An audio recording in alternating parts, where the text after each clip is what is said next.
Hello, everybody, and welcome back to another episode of Kaiju Weekly, the weekly podcast and live stream that talks about all the news in the wide world of giant monster movies and TV and everything. I am your host, Travis, and with me, like always, usually, is my co host, Michael Hamilton, making the same face as the thing behind him.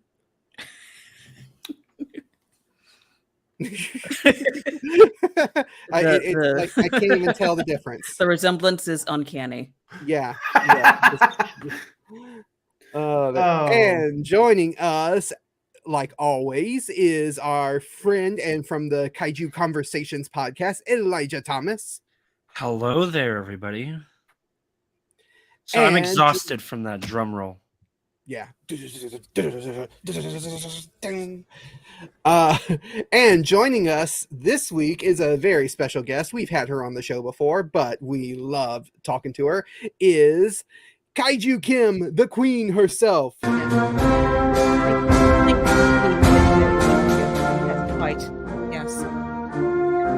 It's quite an honor to be here on Kaiju Weekly this week. When Travis asked me to be on the show, it was quite an honor. I love these gentlemen. They're so delightful. Thank you ever so much. Well, thank you so much for joining us, Kim. And for anybody who does not know who Kim is, you are nuts because she is the best. But for anybody who may not happen to know who you are, do you want to give a little plug of what you do?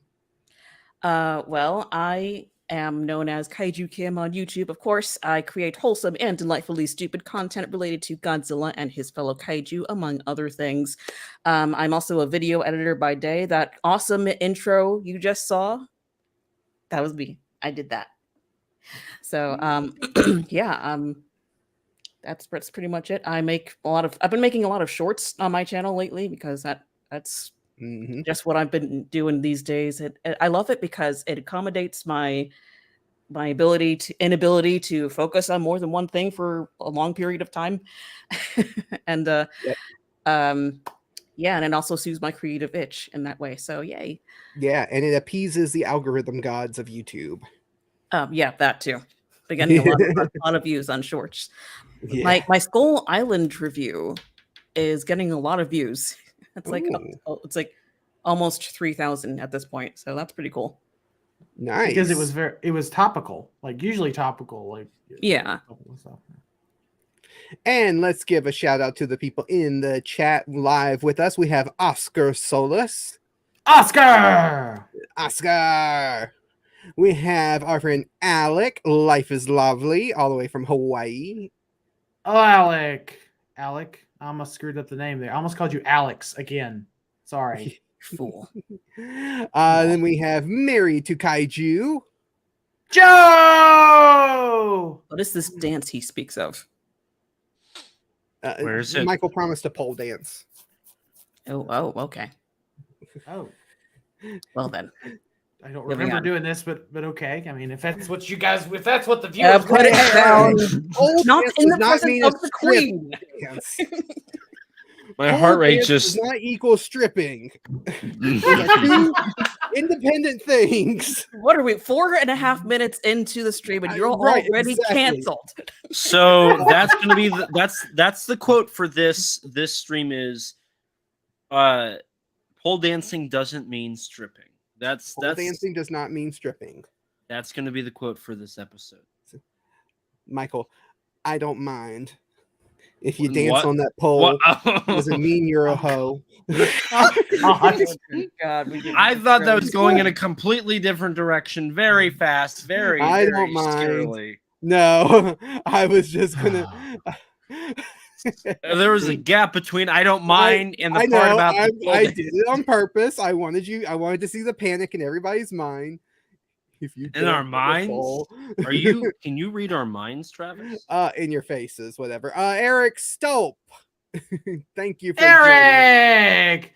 Now, if anyone knows how to work a pole, it's Eric. Okay.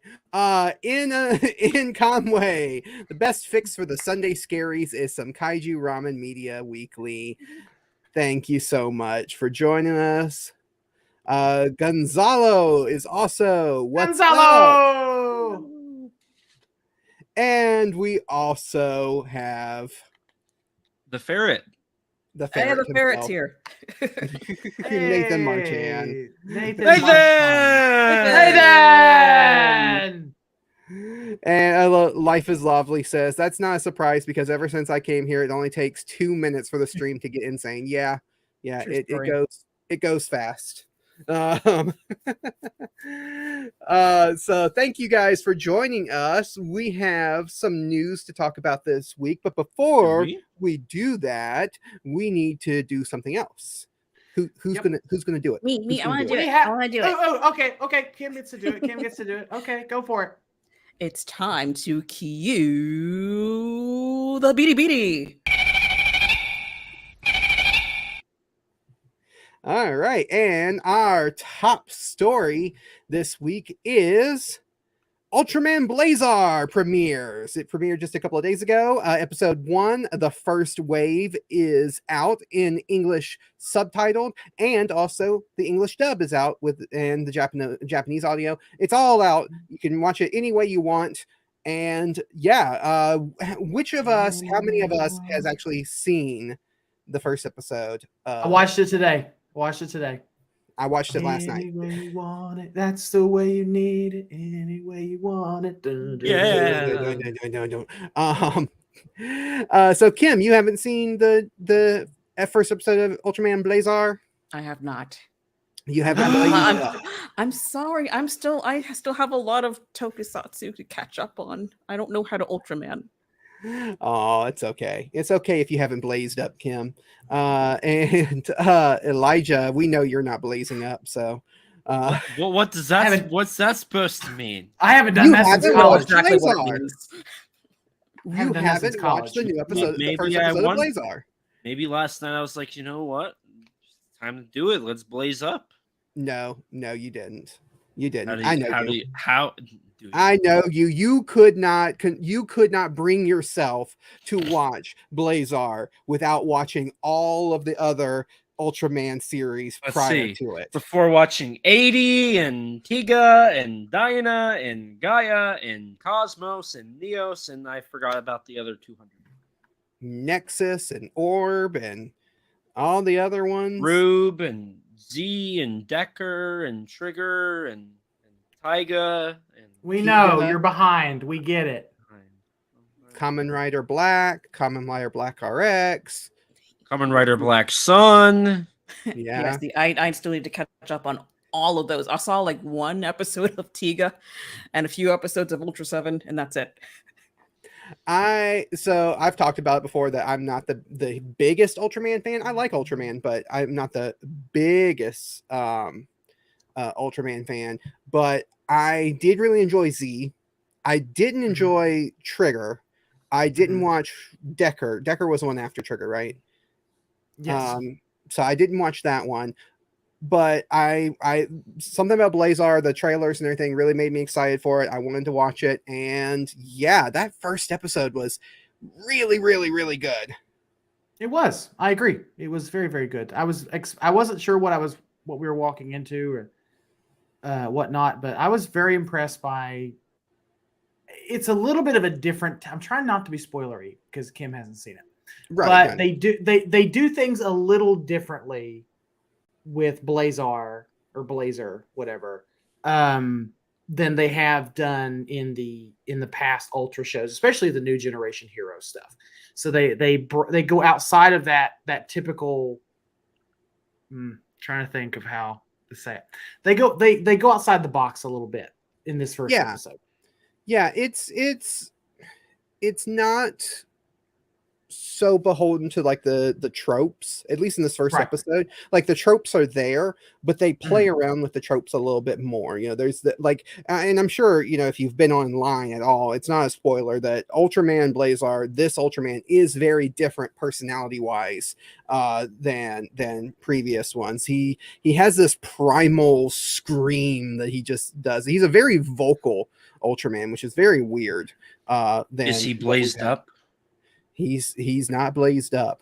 I tell you what, the design of him I thought was going to be too distracting because he has the same problem that a lot of modern Ultramans have, which is just being too busy in their design. But actually in the show, at least in that first episode, it worked out really good. It actually looked really good. And I love the pattern on him because he's kind of got this asymmetrical design. Like one side of him has a pattern, and the one side that has the pattern, the whole pattern will like glow and light up like when he's doing things. And when he flies off, you actually see two streaks, one that's colored because of the pattern and one that's not colored because of the other side. So it's really, really interesting what they're doing with him. And I don't know, I was like blown away by the production quality. I mean, Tsuburaya always does good production, but just the quality of it and just how different it felt from other Ultras. Yeah, no one, in my opinion, right now anyway, no one does like proper tokusatsu like Tsuburaya. In my opinion. Tsuburaya is the best. But yeah, and I think this is going to be my Ultraman show. I think this is going to be the show that's like, this is my Ultraman, because one of the things I complain the most about is how Ultraman all kind of starts to blend together because they all start feeling the same over and over again. Whereas this one is so different tonally. At least it feels very different in that first episode. So yeah, I'm looking forward to seeing more. Right. Yeah, me too. I enjoyed the first episode. I'm looking forward to watching the next one. Yeah. Let's give a shout out to some more people in the chat. We have Donnie Winter. Donnie! Yay, Donnie is here. And Jose Campos is joining us. Thanks for joining us. Hola. Hola. ¿Cómo estás? ¿Qué tal? I think close enough. I can't speak Spanish, so I failed my Spanish. I speak a little bit of Spanish. I failed my Spanish class in high school. And I was going to give a highlight Nathan's comment here. Blazar is loud. He acts like a caveman hunter. He does kind of have that primalness to him. Somebody put on social media, like, imagine this Ultraman showing up in the Land of Light and meeting up with all the other Ultraman characters, and they all, welcome to, the Land of Light, my Ultra brother, and he goes at them. It's just like, because that's exactly what he does. He doesn't do like the typical like swatch, type stuff that the Ultraman does when he's fighting. He's sitting there like literally just. Yeah, it doesn't sound like it. I noticed that too, and it was I'll be honest, it was a little off-putting. It was a little off-putting whenever I first saw it, but it is what it is. It's just different. It's just really different. Oscar Sola says, out of all the newer Ultraman shows that I've seen, Orb, Z, and Trigger are really good in my opinion. Ultraman Orb is my favorite out of the three, and everyone who knows me knows how much I love Orb because it has my Spiky Moon Boy in it. My little Spiky Moon Boy, Jugless Juggler. That's where he. Oh, I was like Spiky Moon Boy. Like, yeah, my favorite little Spiky Moon Boy. That Jugless sounds Juggler. like an alcoholic drink if I've ever heard. It does sound like an alcoholic drink. I agree. Boy. Okay. But yeah, Jugless Juggler. He first appeared in Orb and he went over to Z. So I love both those series because I love Jugless Juggler. So yeah, that's it for the top story. So I think we can now get into the movies and TV news, and so we can let Elijah take it away from here. Oh boy. Okay, let me pull it up here. One of these days we're gonna get like a news like video to play. Nope, Michael, you got it. Michael, you. Hi. Wrong one. There we go. But it's just gonna be like. I can make one for you. Maybe I did license one. I guess I could use my license. But enough of that. Hi, my name is Brooke Tamlin, and welcome God. back to the Kaiju Weekly News, where we are going to discover all the news for the movie and television this week. G-Fest is this week, starting on Thursday. Daikaiju Bugon will have its North American premiere at G-Fest 2023.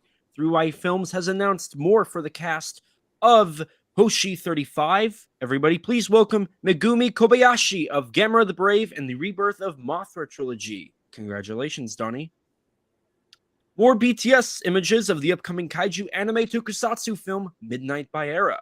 The score for Power Rangers Once and Always is officially out on streaming platforms. The upcoming untitled Netflix anime Ultraman movie has finished the animation. Shin Ultraman is now available on Blu-ray and DVD for people who are lucky enough to locate it. Pacific Rim director Guillermo del Toro has teased something very special for the film's 10th anniversary this year. As for releases this week, Volts V Legacy continues. Episodes 41 through 45 are now available on streaming. For Ultraman YouTube releases, Ultraman Regulos First Mission Volume 1 in English subs, dub, and Japanese audio. Ultraman Regulos First Mission Volume 2 in English subs, dubs, and Japanese audio.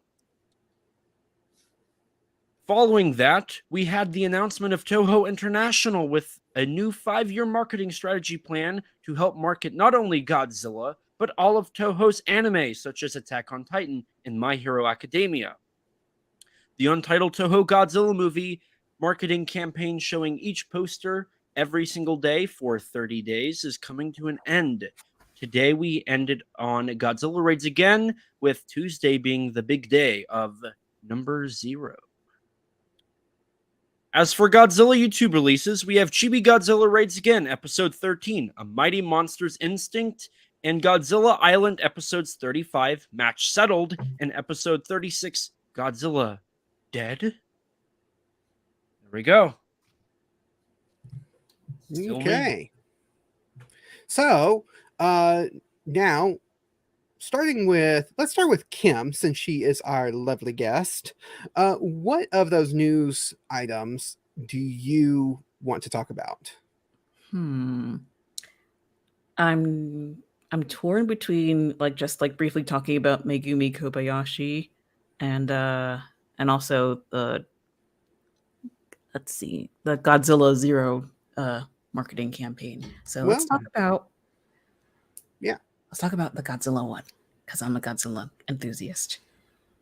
Okay, so Godzilla, the marketing campaign coming to Zero. What do you think about that? I'm very excited because we've had almost no news up to this point, before they started this marketing campaign. So it's very exciting. So I'm wondering, are they really going to call it Godzilla Zero? Is that official, or I guess we'll find out on Tuesday. Yeah. According to some set discussion, some stuff that was on the set, the title is Godzilla Zero. Okay. That's where that name came from, and then not only from that story, but then the reported late 40s time frame being right. pre-Godzilla. It's never been officially announced from Toho themselves, though. It's just that was the title. That's just been kind of the amount of leaks, I guess, leaks and reveals that have quietly come out have just proven that in this marketing campaign. Yeah, and we talked about it back when this marketing campaign started, that this kind of lends fuel to that fire of, it being called Godzilla Zero. Yeah. Just a quick shout out to Brandon McClure from the Fake Nerds podcast, who is sometimes a guest host on here. He said when he saw the countdown, and he's like, so is this Godzilla movie going to be a prequel? I'm like, dude, do you not watch our show?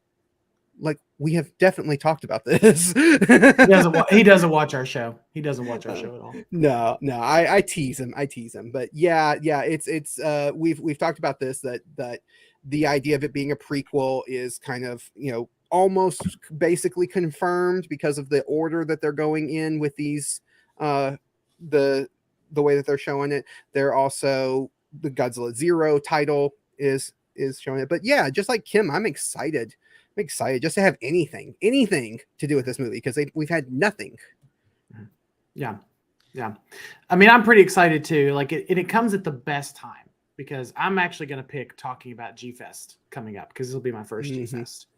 So it's a good segue. It's a good segue into that. Like, so if we unofficially officially know the title now, and it gets revealed to us on Tuesday. Correct me if I'm wrong, but weren't we also supposed to get a design reveal, or is it just probably going to be a poster and a name? Right. So I'm going to guarantee you it's just a poster and maybe a teaser. I don't think we're going to get anything else more than that. And that's simply because, according to to my understanding, Toho is doing a lot of that at Anime Matsuri in August. So at Anime Matsuri is supposed, from what I've heard, they're going to have the trailer and the design revealed. That's when it's scheduled. I was also told that they've been working so hard on the film that they didn't do any marketing material yet. So they were rushing to hit the August deadline for marketing. So if everything I've been told is correct, and it's not been like secondhand people saying, "Oh, I know somebody. This is what Anime Matsuri was saying." If they're accurate with what they've been telling people, there's no way they have a trailer and a full like rollout for marketing ready. But they definitely would have a poster done. Like, I feel like at this point, a poster is like, the fact all we have is a teaser banner. We don't even have a poster at this short of a time frame. It feels like they definitely would have the poster done, and we might get a cast announcement. I wouldn't be surprised by that. A cast announcement. Do you think it's going to be a swerve? Do you think we'll get like an actual poster? And I'll get to my topic in a minute, but do you think we'll get you think we'll get an actual poster, or are we going to get a white poster with the black G? And I'll tell you what, it's going to be one of two things. It's going to be that. It's quite literally going to be the G, and then in a serif font in black and like a gray, Godzilla 0. And that's going to be the poster. Or I could see them doing a throwback to the Showa era posters with like, not 54, but just Japanese posters in general from that time frame, where they have the cast. So like a cast announcement, everybody on the poster, and then a hint at what Godzilla looks like.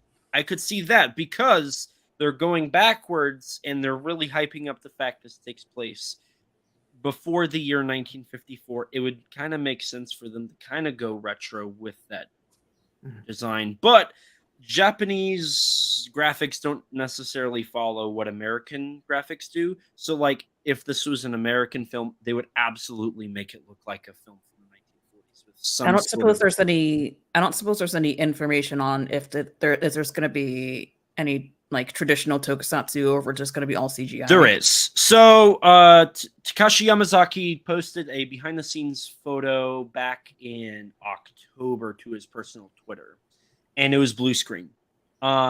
It's also been confirmed that Shirogumi's the company that Yamazaki founded that does strictly VFX. And going based off of Yamazaki's previous films, Returner, the Always Sunset trilogy, Space Battleship Yamato, and the Parasite duology that I'm aware of, there's going to be absolutely no tokusatsu effects in this film. This will be the most technologically modern movie from Godzilla since, I would argue, 54. Like, if we're talking in terms of like up to date, like peak, I mean, maybe one of the 60s films with the printer that they were using, but this is Yamazaki is a wizard of special effects. I just watched his Parasite duology last week. You actually got around to watching it? I did. And the movie's about people morphing into these parasites that eat people. Well, That's it's a based on rough manga. yes. Yeah. The CGI in that looks great. Like it almost looks like it could have been tokusatsu effects. So Yamazaki's not going to do traditional tokusatsu effects. That's a little disappointing, especially considering this film is supposed to take place in the 40s. Yeah, disappointing, but not surprising. Yeah, it's Right. not going to be too surprising, like you said. Yeah.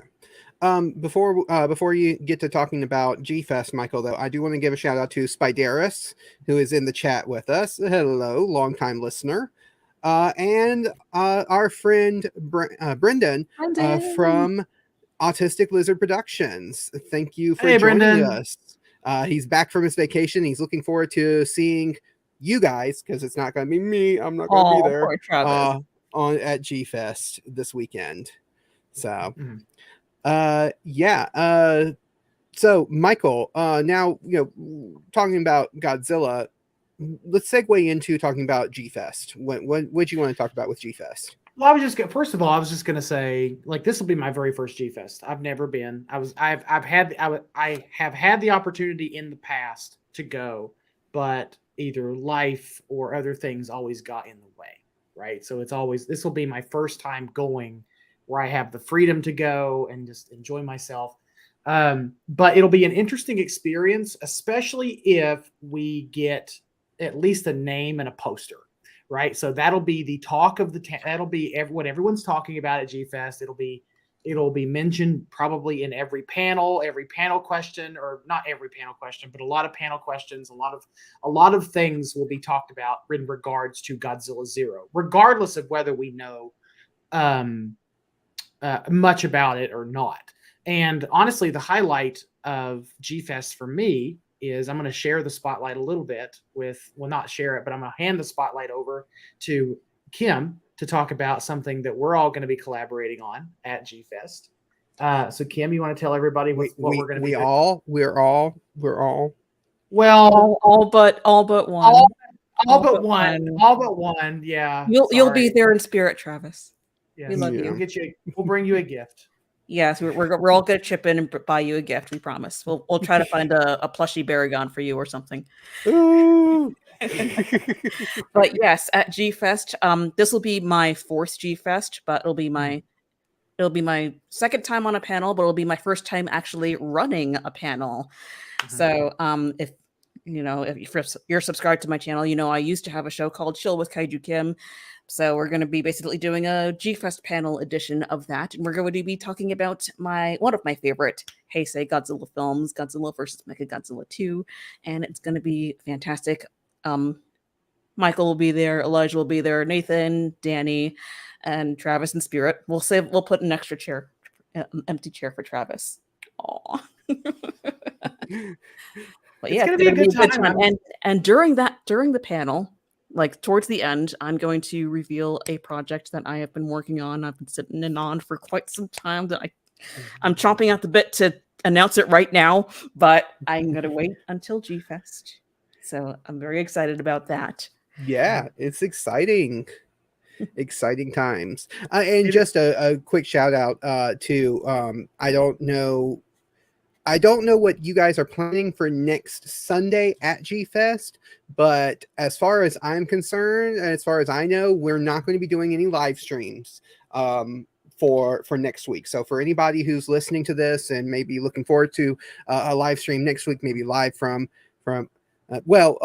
Kim will be, but I mean, as far as Kaiju Weekly is concerned and Kaiju Ramen, we're not going to be doing any live streams. So if you guys are looking, I'm not going to be here. No, I'll be honest with you. Travis will be busy.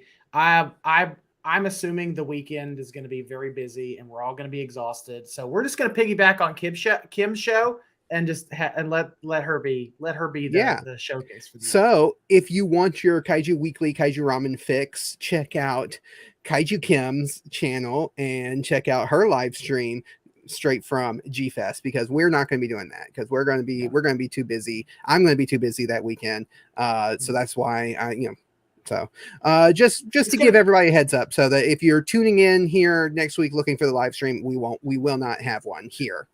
Yeah, it's going to be a big weekend. It's going to be a big week for everybody, especially people here. Sorry, Travis. For most people, the three of the four people, it's going to be a big week. Yes, I know. For us, not only do I get the privilege, and it is a privilege, I mean that with all my heart, Kim. It is a privilege to be able to panel with you. But our friend Elijah down there in the corner has a little project that he will be debuting at G-Fest. So Ooh, yes. Elijah, take a couple minutes to talk about your project. I know we talked about it a little bit last week to kind of stall for time, or the week before rather, but yeah, we're getting ready for G-Fest. So go ahead and tell the folks at home. Well, as I brought up 2 weeks ago, I'm working on. I'm not working on anymore, I guess. I'm sitting on a little short film that I have been developing over the last few months. That I decided a while back to do a little. It was back in January. I was told I should do another short film. And I was like, you know what? I'm going to G-Fest this year, and they have a little short film contest that I've been in a few times. And I was like, you know what? I've learned so much in the last few years that I should go back. I should go back and put in a film and compete and see what happens. So yeah, my short film SOS Seek Shelter will be coming to G-Fest Sunday at 1:50. The contest begins, and it goes till about 2:30. And so it'll be about roughly a dozen, I'm going to guess, short films that Godzilla fans have entered into the contest. And it'll be a place where you can watch people who are aspiring filmmakers or just wanting to share their love of kaiju, showing off through short films. I'll tell you this right now. The short film's not Godzilla related. It's not any established IP. I wanted to do something completely original. So I feel like that's where mine might stand out a little bit is a lot of people love doing stop motion Godzilla fan films, which is what I started with. But this time around, I was like, I want to make something that's me. And so that's what we got. We'll see if it does well. If it doesn't, it doesn't. I'm very excited for the final cut that has made it to G-Fest this year. Yeah, I'm excited. I'm excited to see it. And if, with your permission, of course, after G-Fest, for those who haven't gotten to see it, fingers crossed, it will be an award-winning short film. But we will be live streaming that along with you on either a future show or something. We're all just going to be talking about it, and we're going to give you the spotlight and let us talk about it together. I think I've already established this. I forget how many podcasts I've posted and talked about it, but I do plan on releasing it to YouTube the first week of August. So I'm going to release it. It's going to go live second week of July, and that first week of August, I'm going to release it. I also might do a commentary on it. There's a lot more than 6 minutes worth of stuff I can talk about, but I might also do a commentary and put that on YouTube as well. So, good deal. Travis, what was it you wanted to talk about from that list? Well, since I'm not going to be at G-Fest and we've already covered the Godzilla Zero stuff, I wanted to talk about the Blu-ray release of Shin Ultraman. Do we have to? Do we have to? I almost didn't include that in the notes because I was like, man, is it bad? Oh, wait, I've seen screenshots. I think I know. Yeah. I know why you were so for anybody who's not aware, some copies have already made it out to people, and they've been sharing it on social media. The subtitles are really bad. They have like their formatting is wrong. They have misspellings and what else? It's like coding in it, like the like slash I for italics and stuff like that is in it. Yeah. Certain parts that are like Japanese text does not have translated English text over it. So if you're reading there's a whole section at the beginning that you have to that's like visual that you're supposed to be able to read along with it, and they don't have that, so you don't know what's going on in the film if you haven't seen it before. Yeah, it's just really bad. I wanted to ask Elijah, do you think they're going to send out another version or a reprint of this? Are they going to redo this? Because there's no way they can let this go and let this slide and keep and let this be the official release. Oh God. Where do you even start with this thing? They have to fix this. Like there's no way they can let this be. So okay. Back when Mill Creek released Gamera, the Gamera films, they released Gamera. I think it was Advent of Legion, or it might have been Revenge of Iris. It was one of them. It was Revenge of Iris. It was Revenge of Iris. They released it, and the subtitles were broken. So Mill Creek issued a recall disc, and they recalled it, and they did a whole separate release for it. They took the hit, and they produced, at that point, what was the best version of that film you could get. Right. The issue is Cleopatra Entertainment has zero knowledge of how to do foreign films or films in general. They primarily do music, live shows of performances. So as of right now, and I've reached out to a few people that work with Subaraya about this. As of right now, there is absolutely no plans in fixing this. And what it is Cleopatra did not use there's subtitles. There is a great subtitle track that Subaraya commissioned that was shown in theaters. Right. What Cleopatra did is they took the dub and put that into subtitled form. They failed to do the proper coding, which is why you have the eyes and the side things. They failed to format it correctly, so two different characters' lines are on the same line, and it's closed captioned. All in the same thing, so it's dub titles, closed captions, and subtitles. So the closed captioning means that there's sound effects that they subtitled. So you'll have somebody talking, and then there will be a sound effect after it. It is it's the definition of a failure.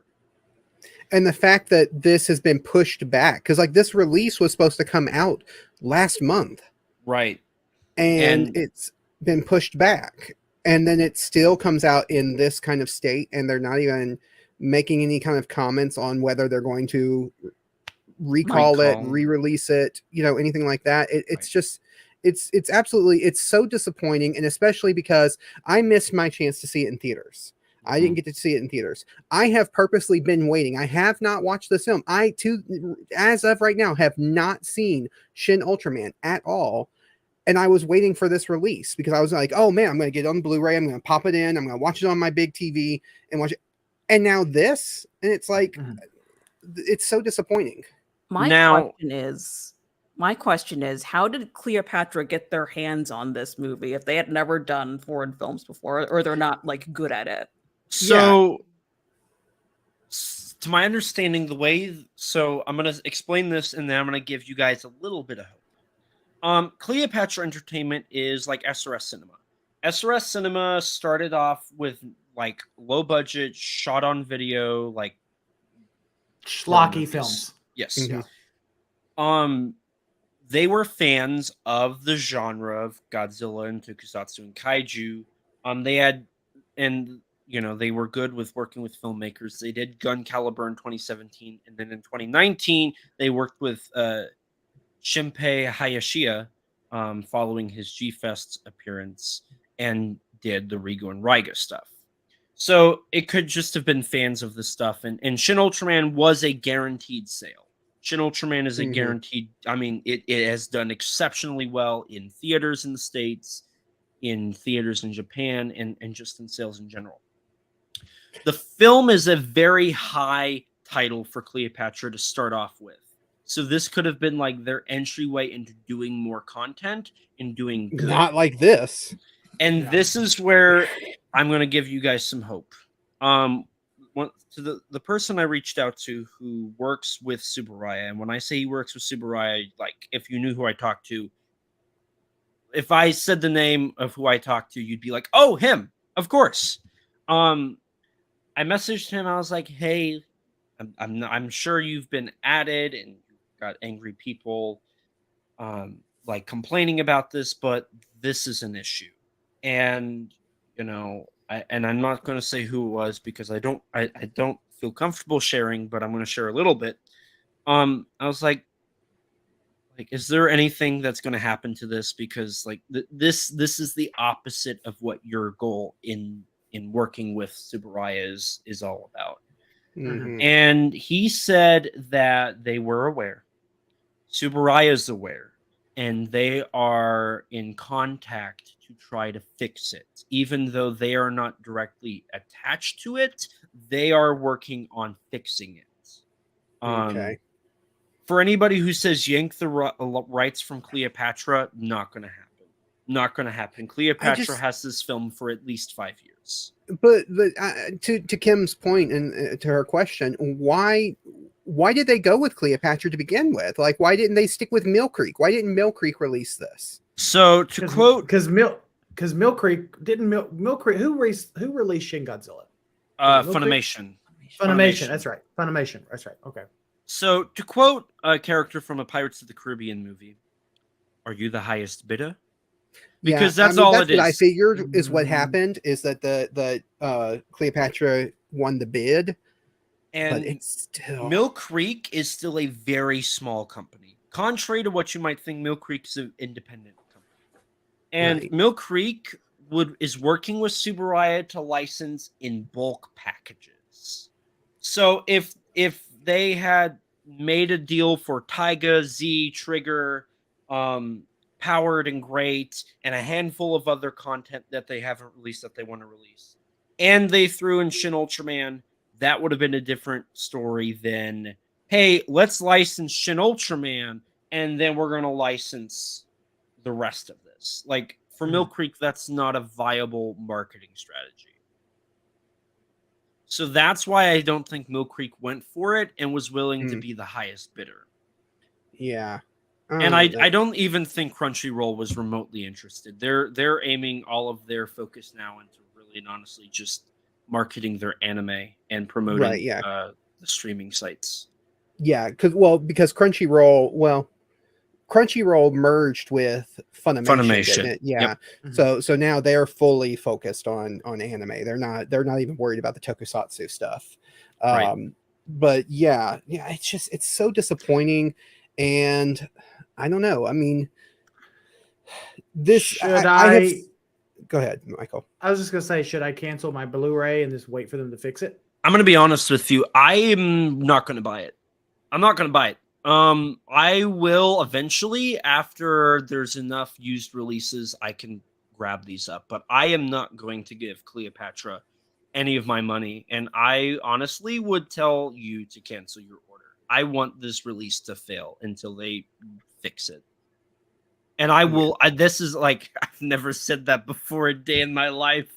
Yeah. I would be like, I mean, even if it was just DVD, like if everything else was fine, it was just DVD, I'd be like, order it. Like, I know it's not Blu-ray and we're in 2023, but support the release. But this is such a huge mess up. There's another word I'd like to use there, but I'm going to be nice and say mess up. That I don't think Cleopatra deserves to have a release that does financially well until they fix what they messed up. Yeah, that's what I'm looking at it now, and mine is supposed to be coming in, so yeah, I need to cancel. I've also been told some people's are already getting delayed by a week. Like some people's are not getting. I got an email the other day. It says mine's not coming until August. Yeah, so that's what my one of my other see friends mine. said too. Mine says it's still set to come. It's still set to ship out on Tuesday. So Interesting. That's weird.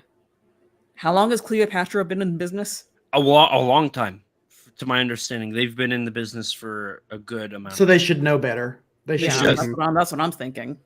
yeah, that's part of the reason what's making this such a disappointing thing is that it's like there's no reason for it. Like anybody, you know, if they snatch this up because they had people working for them who were a fan of this genre and they wanted to kind of branch out into that genre, then you'd think that those people would have made sure and quality checked it. Right. Like there's something, yeah. It's such a really awful, like Elijah said, there's a It's word. lazy and careless. That's what it is. Yeah, those are So- nicer words than even what I was thinking. So looking here, this is so Cleopatra Entertainment, specifically the film division, was established in 2015. So they've been in the business for about 8 years. That's still, you know, there's a lot of time there. Their parent company, Cleopatra Records, has been around since 1992. They've actually produced their own films. They've produced about a dozen films themselves, and then I don't know how many films they've distributed, but I guarantee you they've distributed more than Shin Ultraman, and they've done all of those, all of the music videos that I was talking about. Mhm. So it's quite insane to me to think that they are dropping the ball this much. Yeah, it is very frustrating, and not condoning the idea of pirating this movie. But if you're like me and have not seen this movie yet, I definitely would not say watch this version of it. I would definitely say find a better version. Not going to officially say where to go and find another version, but definitely would not watch this version of it. Looking at their full catalog, they've done a lot of horror. So kind of like what SRS has done. The only difference is Cleopatra also has MVD Entertainment, which is a major distribution company attached to them that will distribute their stuff. SRS does their DVDs that way, but they don't do their Blu-rays, whereas Cleopatra has both. So while we still got a few more minutes, Elijah, while you have the floor, what of the news items did you want to talk about? I know you didn't really want to talk about this Ultraman thing, but I had to bring it up because it was just like such a big thing online. You know, there's a lot. There's a couple here that I'd like to talk about. But the one I'm going to bring up, I believe, is going to be kind of the left field, not entirely movies and TV, but movies and TV adjacent press release. And that is, about a month ago, I think it was actually exactly a month ago, we discussed the reveal that Chris Mowry and half of Godzilla, the company, the Toho International Godzilla department, got laid off. You and I were talking about this the other day. And privately. So this is the continuation of that story. And this is pretty exciting. So Toho International, I'm going to actually pull up Yeah, I need you to explain this in like I'm a child, because when I read this whole like article on one of the news sites, I was like, my eyes glazed over and I was just like, I have no idea what's going on. What are they talking about? Okay. So July 7th, Variety reported that Japan's Toho to embrace North America's Japanese pop culture fandom with Godzilla and anime e-commerce launches exclusive. So the rest of this, I'm going to explain what all those words together mean. So Toho International is a subdivision of Toho Studios. Toho International is a LA-based well, not just LA. They also have a branch in the UK and I think one in South Asia. Hmm. But they are the international branch of Toho. So they work on marketing to those regions. Toho International announced that they are going to start developing a 5-year plan to market Toho's IPs.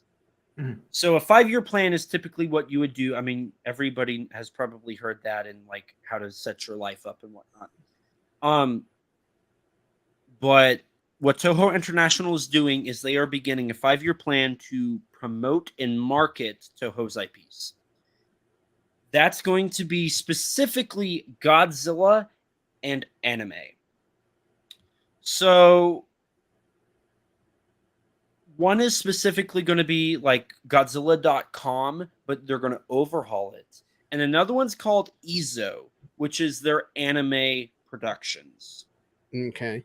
So here I believe we have been given the name of the person who took over for Chris Mowry, Christian Parcell. It's the one with the pink hair that's in all the Yes. pictures. Yeah. Yes.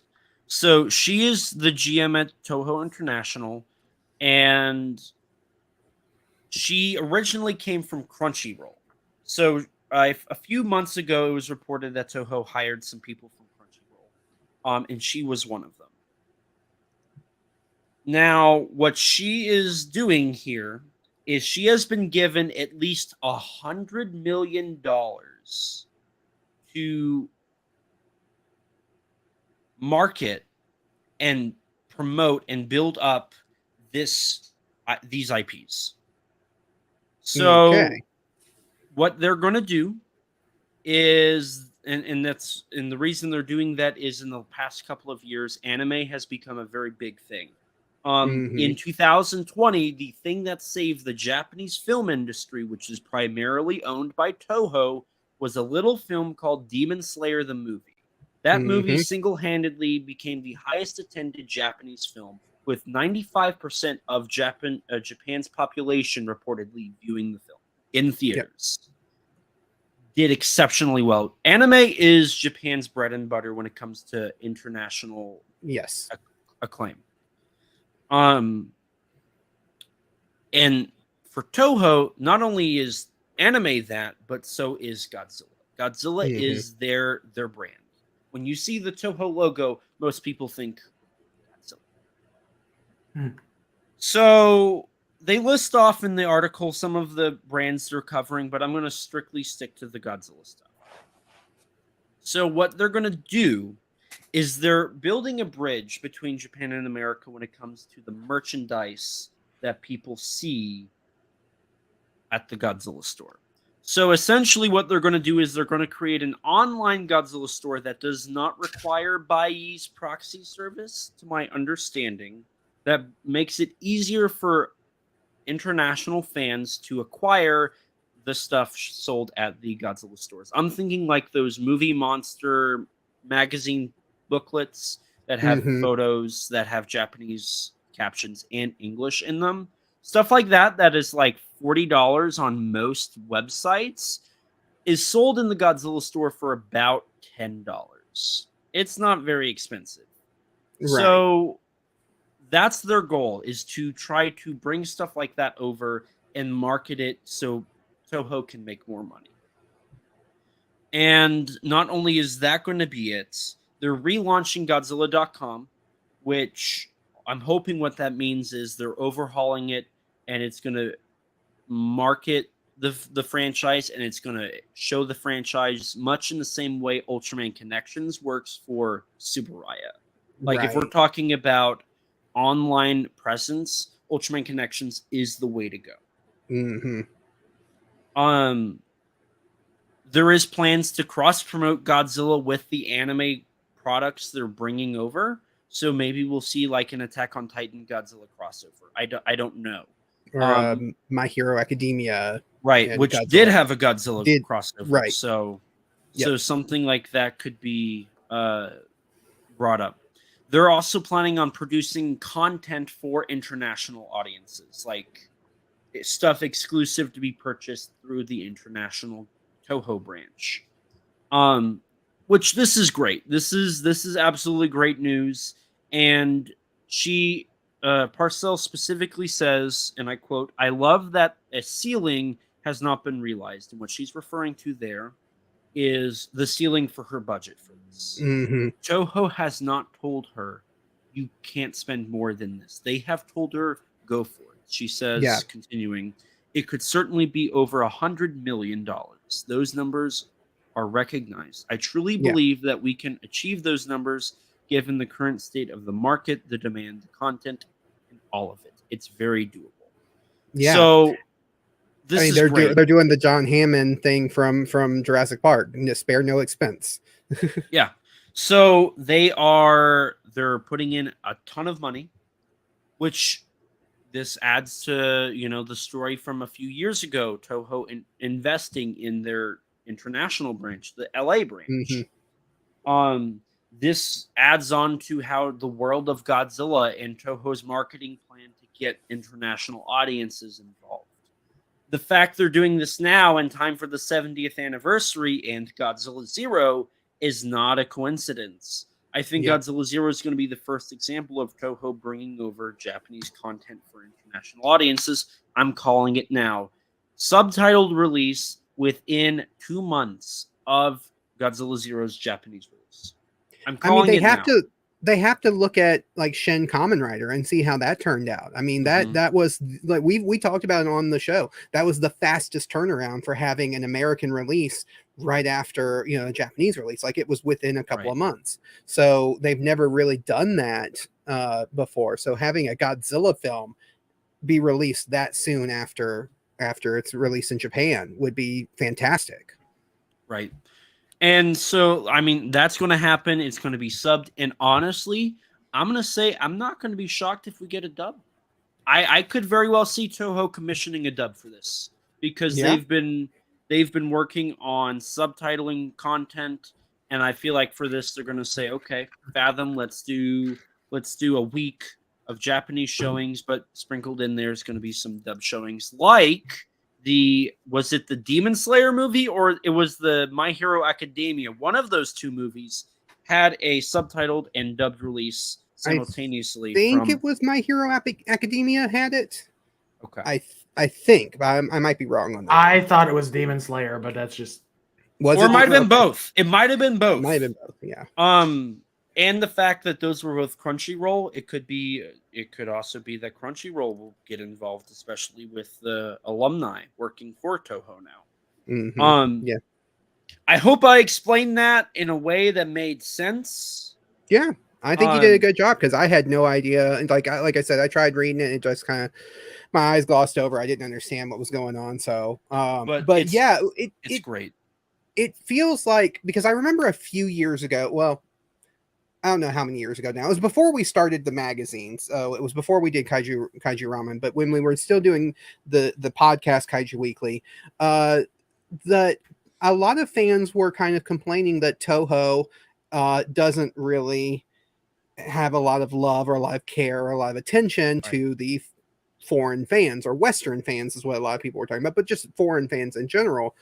And so this is kind of that making up for that. It's making up for the years of Toho not really giving a lot of care or attention to their foreign fans, that they're now doing that. They're now giving a lot of attention, and putting a lot, like you said, not an unlimited budget, but they haven't reached the limit yet of the budget of what they're allowed to use. So yeah, it's really, really exciting as fans of this property, of these properties in the foreign market. Right. And personally, I mean, and this is just kind of something I didn't mention it, but I'm excited to see what they do for like UK kaiju fans and see how far they branch out, because like anime is everywhere. There's not a country in this world, I think, where you can't see anime prevalently. Like I was on the phone with Rex, the co-host of my podcast, and I was shopping for some clothes, and I was in Walmart, and I was like, Rex, I know you don't live in America, but it is so weird to go into Walmart and I have to like look for the non-anime related clothing. Like anime has become so popular that there is Naruto button-up shirts sitting with the actual dress shirts. And it's like, if I was a fan of anime, like I'd be eating this up because this is great. This is amazing. Have you seen the footage from Anime Expo? I have not. Okay, so this is a sidetrack, and I know we're trying to cut down on the sidetracks, but Anime Expo is the largest anime convention in North America. So it is the place for anime in North America. We're talking about cons and expos and stuff like that. The footage that we've gotten from there, they had so many people attending that you could not stand in a single place without bumping into someone. Like they were so squished in there, and they were showing footage from the escalators and how just everyone is just standing around waiting to get on the escalators because it's just huge crowds of people just going down the escalators. They're jam-packed. It looks like Tokyo. Like it looks like somewhere in Tokyo, but it was here in North America. And it's just because anime is that huge. Anime is a huge deal around the world, North America especially. So yeah, absolutely. By Toho's looking at the way that Tokusatsu has been performing lately with Kamen Rider and Ultraman. They've been looking at how anime has been performing with all these other things, and they're like, we have to get involved in that. We have to take part in this because this is where the money is. I agree. Yeah, Eric Stolp saying, overall, finally, Toho is achieving the international fans and realizing that there is a market in the West, and it's really great beats for all us fans. Yeah. Yeah, I had to step away just for a second, but I heard everything y'all said. I'm looking forward to the fact that maybe we can go direct to consumer, or that Toho can go direct to consumer with the Godzilla store, like a Godzilla store overhaul, so that we're not using proxy services like Zen Market, Bai, Yahoo Japan, etc. Now there probably will be exceptions to that rule. Like if you're seeking out like like very rare exclusives, then it's probably going to be Japan only that you're still going to have to use some of those proxy services for realistically. That's just kind of the way that whole part of the market works. But having access to other materials that you would normally have to work a little harder to get, and that's going to cut down shipping too, because right now if you got to go to a proxy service like Bai, you're paying the proxy service and their shipping fees. So in theory, it's not official, I'm sure, but in theory, we're going to be paying less for shipping because it's coming direct from the company itself, not a middleman that's taking a portion of that with the deal that they made with Bai. Right. And who knows, the Bai deal could only be, it could be Godzilla store Japan only. It could be a totally different deal for Godzilla USA. Right.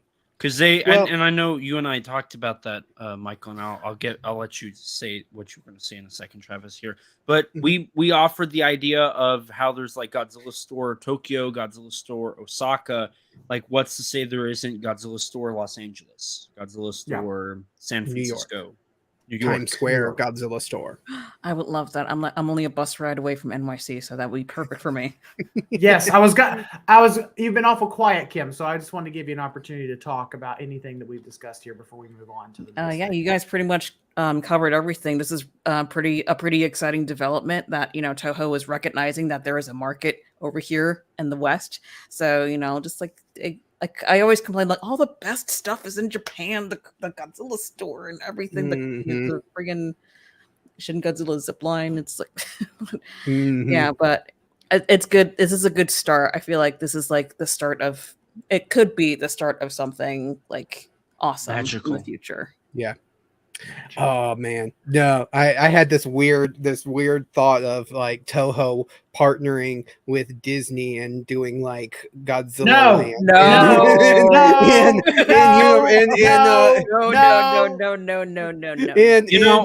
in Walt Disney World. You don't want to see a Godzilla land. You don't want to go. Look at what they did with Star Wars Land. Maybe Like, maybe I shouldn't I don't say want. this.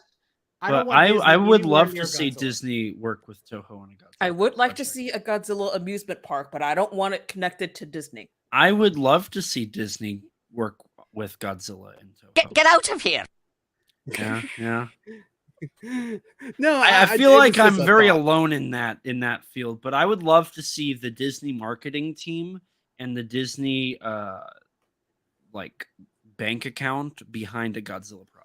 I'd No, love to see. exactly. No. You know what's going to happen if Disney gets a hold of Godzilla? They're going to put all the Godzilla gonna- movies on Disney Plus, and they're going to. I'm not talking they're about the going to take out. movies. They're I'm going to just take out all talking the about. traditional Godzilla violence. And they're Do you gonna know- is that what water you it want, Eliza? down, and they're gonna Disneyfy it. And I just And want you know Disney. that's not true because they have plenty of things that do have a lot of When- violence. I mean, people are complaining about how violent Secret Invasion Secret is. Invasion is. Yeah. Thanks, Travis. And they are producing Deadpool 3. Yes. So- No, I totally get the pushback on it. I was just thinking of the parks. I was specifically thinking about Okay, the all parks right. because I was like, man, yeah, imagine like because they're doing they did like Avatar Land in Disney World. So like why not do a Godzilla Land? And to be fair, there was at one point plans for a Disneyland Godzilla attraction, if I remember correctly. There was See? an attempt to See? do that, but it got canned because Toho didn't want to do it. Toho said But- no. I personally think that a singular project, whether it's a film or a cartoon or a TV show or a comic book series, whatever it is, I think a singular Disney backed project would be very good for the brand. And I would personally like to see that. I'm on your side, Elijah. I think it would Thank you, be. Travis. Because Disney's a fine line pockets right here.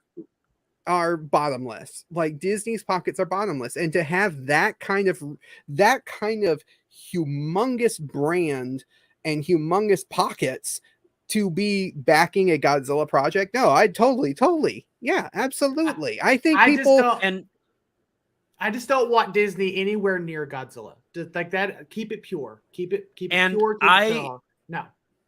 And here's something else. I think that you guys have the opinion of Disney screwing it up. Like I have the opinion of Sony touching Godzilla again. I don't want Sony touching Oh, Godzilla no. again with a Absolutely not. 1,200-foot pole. Like Yeah, Sony no, I'm with you on that is a disaster of a Mhm. company. Like I don't want to see a King Ghidorah solo movie where it's just King Ghidorah.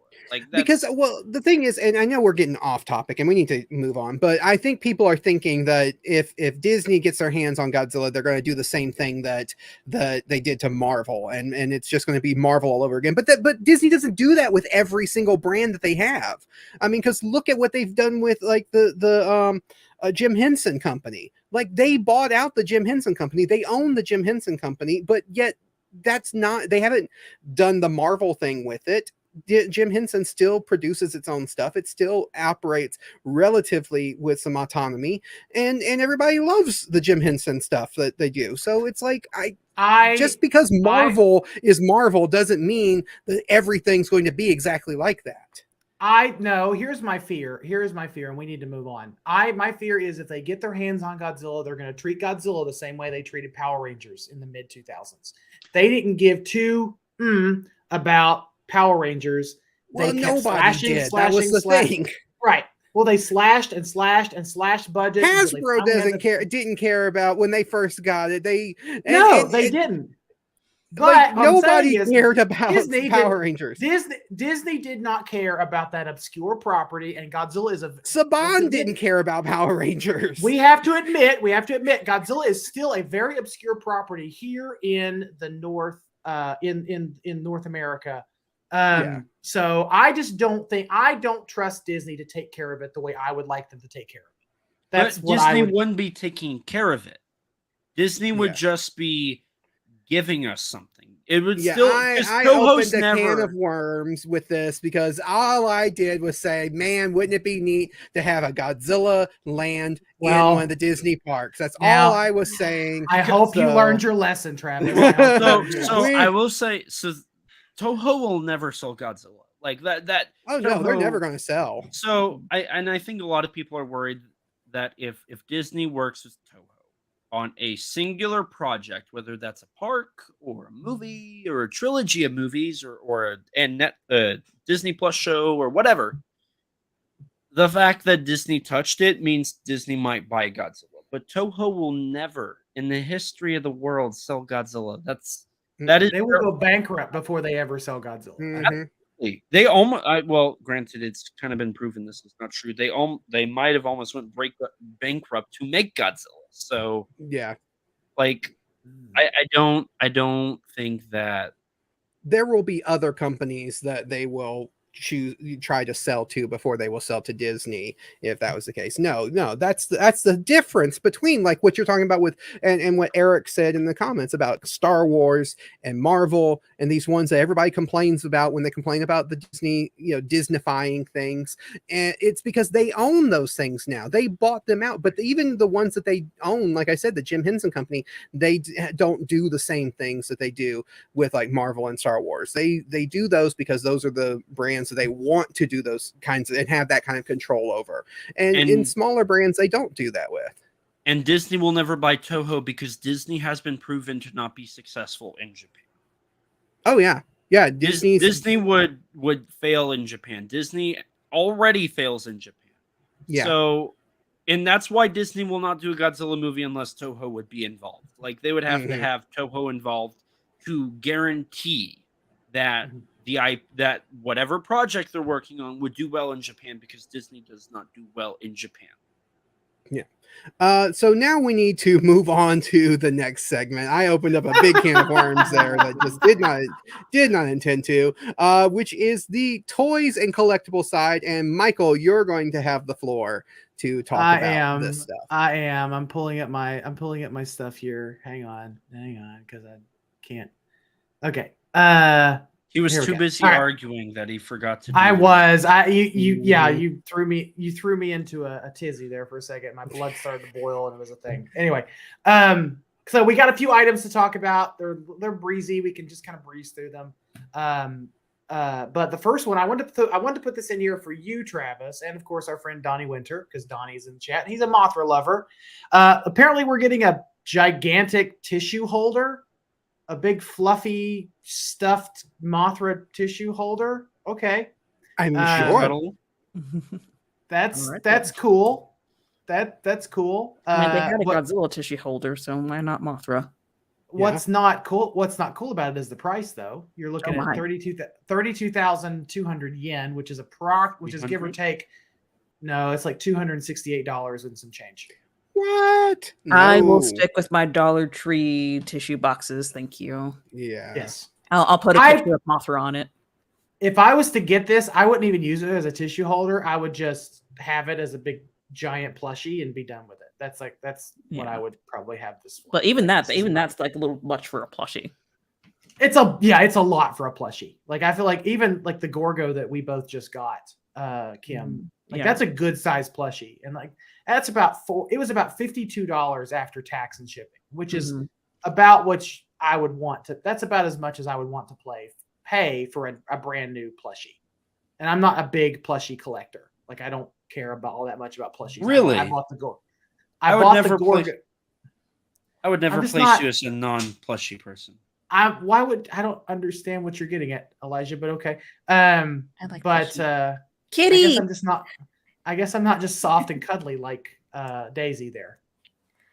Daisy never talks. She's a plushie though. Yeah. She never talks. Hi, Daisy. Yeah, I don't know where mine is. Okay, the stream is over now. The kitty's here. Okay, she's gonna kill me if I keep holding her. So that's a Mothra plushie. It's kind of expensive for what it is, but it is available. You can get it. But yeah, it's fine. I probably won't be getting this, but I just want to throw this in here for the benefit of everyone who loves Mothra. And yeah, But the next several items we got to talk about are San Diego Comic-Con related. So Yes. every year around this time, around G-Fest season, we also have San Diego Comic-Con to look forward to, which is the week after G-Fest.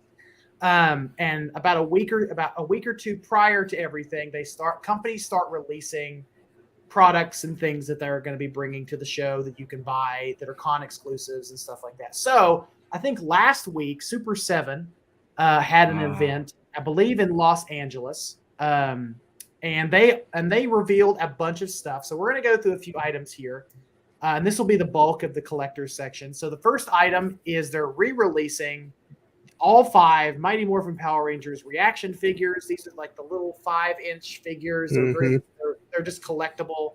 They're like the Kenner style ones. Yeah, they're the Kenner style ones. They come in those little blister packs with the really gorgeous artwork, and they're just collectible things. Like I have a few of them, and I've never taken them out of the package because I feel like they're just meant to be kept in the box. Like they're meant to be kept in the package, in my opinion. But what's making these particularly special, and kids of the 90s will remember these packages. So they're re-releasing all 5, but in these retro legacy style packaging. So if you remember the legacy line that came out from Bandai between 2010 to 2016, I think, all of their 10-inch figures, their action figures, came in this packaging. So they're re-releasing it. Super 7 does an awesome job of nostalgia-based collectibles, and this is no different. They've been doing a tremendous job with Power Ranger stuff, Godzilla stuff, and we'll get there in a minute. Transformers and all that. Transformers, all G.I. Joe, Ninja Turtles, Thundercats, just any nostalgia. Like they have a line specifically for Planet of the Apes. Like this very nostalgic properties, they do a tremendous job with. Like Super 7 is one of my favorite companies to buy from, just because of that. Because I'm a sucker for, nostalgia. The nostalgia, yeah.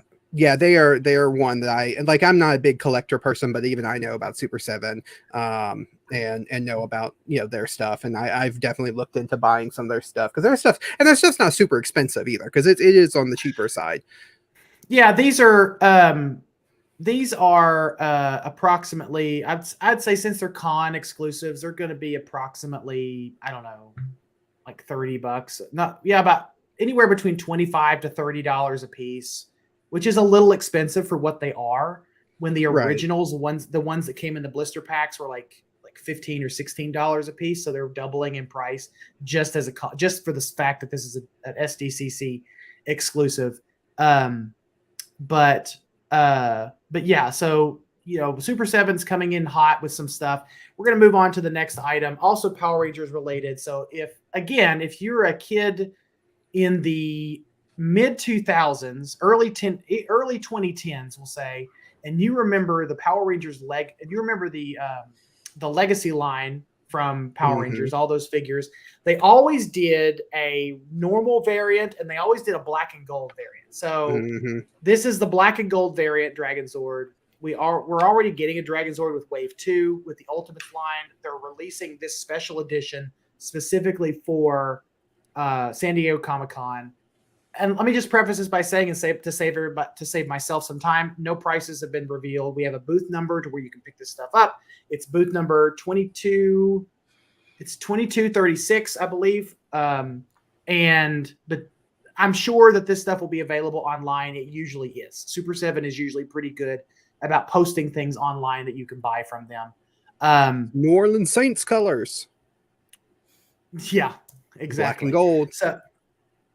So this one's coming. This is the black and gold metallic Dragon Zord. Comes with 2 sets of hands, a power coin, which is made of metal, because all the Zords come with these power coins that are made of metal, and this little miniature Tommy figure also comes with it as well. Again, I'm sucker for nostalgia. So, and considering this is going to be sub $100, most likely, I'll probably buy it, because now, don't you have a gold and black? But it's the smaller version of the Dragon Zord. Don't you have that I have the Reaction Dragon Zord, the black and gold Reaction Dragon Zord that came out last year at Super. at San Diego Comic Right. Con. Yeah. Because San The Diego, smaller one that comes in the Kenner packs. right? San Diego Comic Con did a black and gold variant of the Dragon Zord and the Megazord for last year, and I got those. I was Yeah, able to buy them you directly had on one. their website. Yeah. Yeah.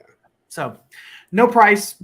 Again, no price, but probably I'm guessing sub $100, maybe a little bit more considering it is exclusive. So the next several items are going to be Godzilla related.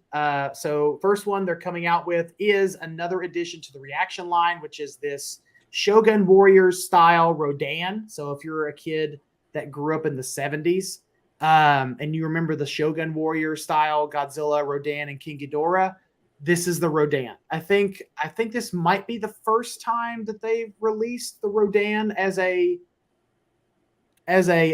figure. I'm pretty sure, but someone in chat will correct me. I'm sure Eric, if you're listening still, correct me if I'm wrong, if they released the reaction Rodan yet, or if they were saving it for SDCC. So these are these little 5-inch figures, right? So these little 5-inch things, they're little collectibles. The packaging here is made to look like the packaging from the 1970s. If you remember, they've done Reaction Godzilla so far, and they've done a couple of different variants of those with with the tongue and the hands and the punching hands and stuff. So this will be the Rodan. I'm expecting probably next year or maybe sometime sooner than that, we'll get a Shogun Warriors Godzilla as well. Eric, second release, but with the box resembling the original Shogun. Okay, so I wasn't remembering if they had done the Rodan yet or not. I thought they had done it, but it came in the blister pack, and so but I wasn't 100% sure, so that's why I didn't say anything. But yeah, right. Minor correction: Shogun Warriors never did Ghidorah. It was just Godzilla and Rodan. Just Godzilla and Rodan. Okay, so who did? Oh, I'm thinking. You're thinking of the Aurora kits. You're thinking the Aurora. Of the Aurora. Yeah, I'm thinking of the Aurora Ghidorah. That's right. The Aurora. Look at me Ghidorah. schooling you on collectibles. That's fine. Like I get a lot of those really old vintage things confused with other stuff because I'm not a big. I don't have a lot of vintage things. Elijah said, "Deal with it." Oh, I wish you would let me put the rule back of. I wish we could still use the kick people out of the stream rule. Send them to the void. Send them to the void. But anyway, next thing out of the reactions line, another SDCC item is a Godzilla 1954 train biter variant. No more details are known about this. I don't believe it's a glow in the dark. It's just a brand new variant for Godzilla 1954, emulating that famous scene from the poster where he's biting the train. Really cool figure. Comes in this nice packaging. Highly collectible. We'll probably see these pop up on the website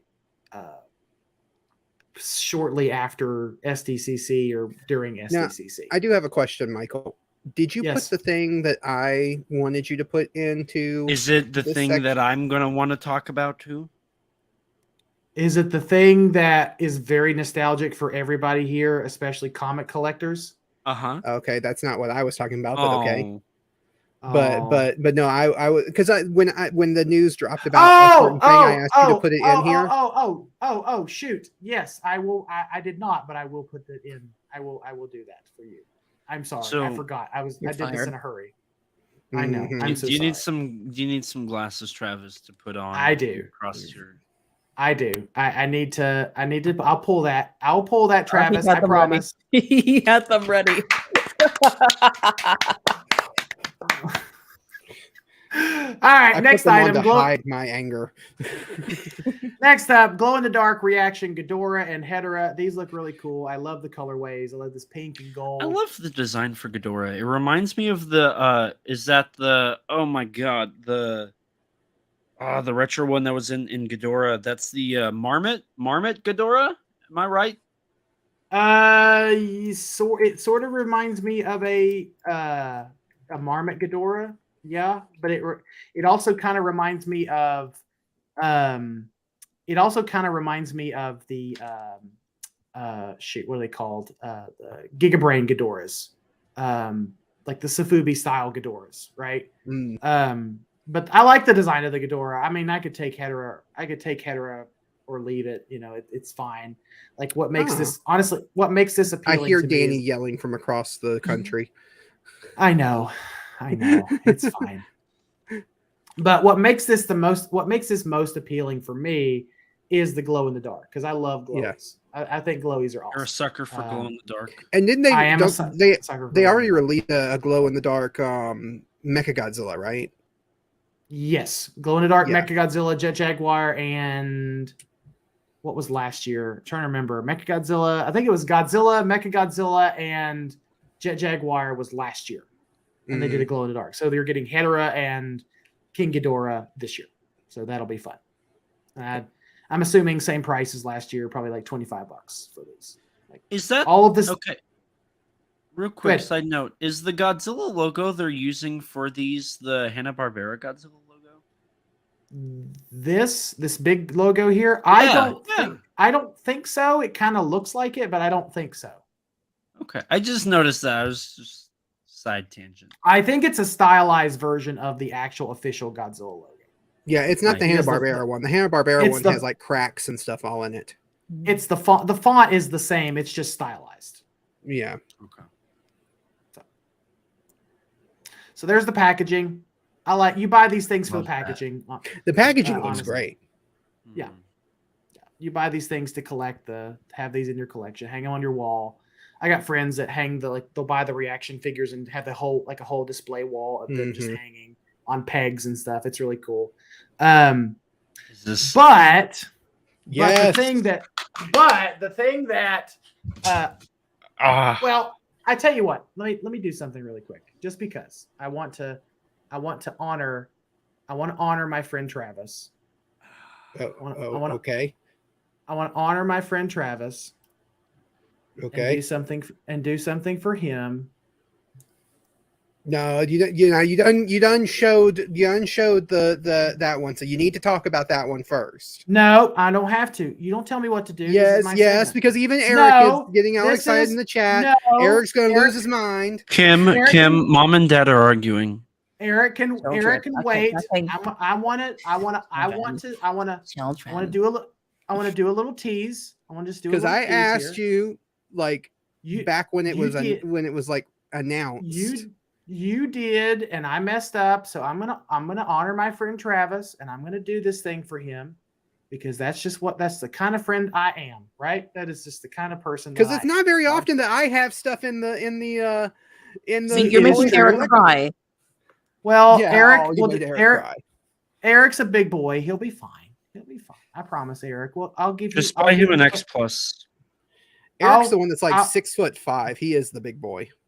He is a big boy. He'll be fine. I will give you lots of love at G Fest, Eric. Don't worry. You can keep the love out of the hotel room, though. Oh my god. Oh my God, Elijah. Jeez. I don't want the hotel room I'm sleeping in filled with adult toys. Kim doesn't know that story. I don't want to know that story. I don't want to know that story.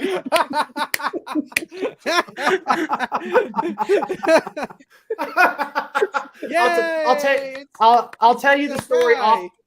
I'll tell you the story off cast, Kim. It's not what you're thinking. It's not what you're thinking. I hope not. But knowing you, I wouldn't be surprised. So, Travis, would you like to talk about this really quickly? I mean, I don't have the details in front of me, so I can't really, talk about. So this is Go ahead. a Shin Kamen Rider Nindroid Kamen Rider. It's very cute. It's very chibi. Yes. So I will say, for anybody who doesn't know what Nindroid is, so Nindroid is kind of like I don't want to say Funko. I don't want to say Funko style thing, because they're a lot better than Funkos, but they're chibi action figures that you can get, and they are like Funko in the sense that they do other they do all kinds of different brands and IPs and stuff. So like they have Mario, they have a lot of anime. If you look up Nindroid and all the different IPs and figures that they do, you can see all the anime that they do figures of. They've done Mario Nindroids. They've done a bunch of different IPs, but they did announce this, I think, earlier this year, around, well, I won't say earlier this year, but around the time that the movie came out in Japan, they announced this Ninja. Or when was it? What's that toy expo thing that they always show, like the prototypes at? It's New York something. I can't remember what it's called, but it's I know what you're talking about, but I can't remember because I think that's where they showed a prototype of this. It was all gray, and they showed a prototype of it. But anyway, so I love Kamen Rider, so that's why I wanted to get this one. I'm not a Nindroid collector. I don't like collect all of the different ones, but like I said, they do have all different kinds of IPs. If you are interested in kind of that chibi style of figure, they're not very big. It's not. This is not Nindroid, but this is about the same scale. This is Action Q. So this is Action Q. This is the little. This is the Lord Draken Action Q figure. Yeah. It's about 5 inches tall. It's really articulated, super good detail. I was honestly surprised how good the detail is on something so small. But it's going to be a similar scale as this. It's like very cute, chibi, collectible. Right. So this is which is what I like about. That's what I like about Nindroid is they don't skip on the detail. Like Nindroid definitely puts a lot of detail into these figures. They're really posable. A lot of times they will come with accessories that you can trade out. Like with this figure here of the Shin Kamen Rider, the jacket is interchangeable. You can take that off the jacket. The helmet, I don't think they don't have a separate head, so it is just with the helmet on, the mask on. But yeah, and they're highly posable, very different than what you would get with like a Defo Real or a Funko Pop, where they are more like just little statues. These are actually posable. So that's one of the things I like. And I love the chibi, cutesy kind of style. But I mean, I love Kamen Rider, and the fact that they put one out that's Shin Kamen Rider. I remember when they announced it, or like I said, when they revealed it at that the prototype, I was like, oh man, I really am. I'm excited to see that, and I would love to get it, but I bet you it's not going to be available in the US. Well, it is going to be available in the US, and you can go ahead and pre-order it. I already have mine pre-ordered, so it is being made available in the US. So yes, if you are a Kamen Rider fan, check it out. It is available at Big Bad Toy Store, is where I think you got it. Yep, that's Big right. Bad Toy Store. It's like $50, like $48.99. So yeah, it's somewhere around there, somewhere around $50. But the American release is not going to be until next year. Now in Japan, they're getting released earlier. They're getting released, I think, by the end of this year. They're going to be released in Japan, but North American release is not until next year. But you can go ahead and pre-order it. So yeah, that was just my little thing, because like I said, it's very, very rare that I actually have something in the collectibles side of things that I want to talk about. So I messed up. I'm sorry. I did this presentation in a little bit of a rush and I forgot. So there you go. I'm sorry, Travis. It is adorable. I agree. It is adorable. And for $50 for what it is, I think that's pretty reasonable. Yeah. It does. And that's on the more expensive side of the Nindroid, because like I've looked at some of the other, like, because they even have like Transformers. They have like some Transformers Nindroids, and you can look on Big Bad Toy Store. They have some available, and some of them are like only $30. So it's like they can be pretty. They're really reasonable, which is one of the reasons why I like them. Yeah. So back to this. So back to the thing that people actually care about. So if anyone remembers the Dark Horse comics from the 90s, specifically the Godzilla line, if anyone remembers them. The definitive Godzilla comic book series before Rulers of Earth? Was of Earth, yeah. And that's pretty much, yeah. Which I'm in the process of buying. I don't want the collected edition. I want the individual copies. I'm in the process this one? from hunting all these down, yes. I'm in the process. I of bought bought these. I bought almost all of them back about 10 years ago for about $20. We'll talk after the stream. No, we won't. No, we won't. You can keep your dirty, stinking hands off my comic books. You don't even read comic books, Elijah. I read a comic book. I read a comic I read a book. single comic book. Okay, so Kim, being a huge Hi. Godzilla fan, did you read the Godzilla King of the Monsters series from Dark Horse? No. You did Can not. I explain why he has blood dripping down his nose and face? You can. Go ahead. Yes. Okay, so there was a comic book that came out called the Godzilla King of the Monsters special. It was a black and white comic book from Dark Horse. That was a story of this group of scientists finding Godzilla asleep on the ocean.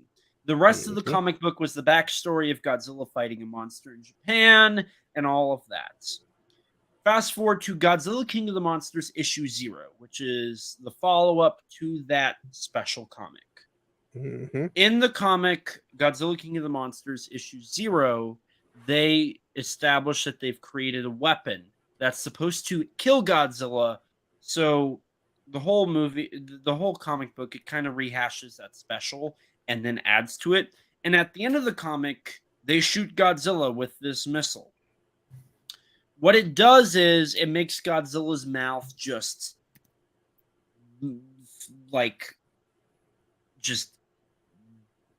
gush blood and his nose. And for the first 5 issues, Godzilla is just gushing out blood from his face. It's really gross, but really unique because you never see this in a Godzilla licensed product. Godzilla this messed up. So from in this comic, he kind of goes on a rampage solo, and that's when they introduce Cybersaurus, I believe is the name of the robot. Yes. And then, but before they do Cybersaurus, they do Bagora, which is an awesome bat kaiju, which is so cool. Bagora is easily on the coolest cover from this series and the coolest kaiju, which I know Super 7 brought up as well. But I'm going to let you talk about that, Mike. So the reason why we're talking about this is to going along with what Super 7 is going to be giving us for SDCC. First product that we're getting is this really badass t-shirt. I'm just going to go ahead and say it's a really badass t-shirt. I'm going to get the t-shirt. I need it in my life. I'm going to too. I need it. I need it in my life. I need it. I just need it. So now, also, this is Arthur Adams, if I remember correctly. Mm-hmm. Yes. So yeah, that adds to it tell it's Arthur Adams. That adds to this is again talking about nostalgia, and you know how much I love nostalgia, Travis. Tell us about that. I love nostalgia. Love it. I don't care. Make fun of me. I love nostalgia. I'm a nostalgiaholic. I'm a nostalgia. I'm not a word addict, a nostalgia whore, whatever you want to call me. I know Travis is thinking it, but it's fine. But anyway, I have 6 issues of the Dark Horse series. I love them all. I've read through all the ones I have. And I cannot wait for this line. And I'll get the t-shirt for sure. But the one thing that I really want, that wasn't shown off, but it was teased and leaked when it wasn't, which I'm assuming was not supposed to. They're giving us a freaking toy, and I'm really excited.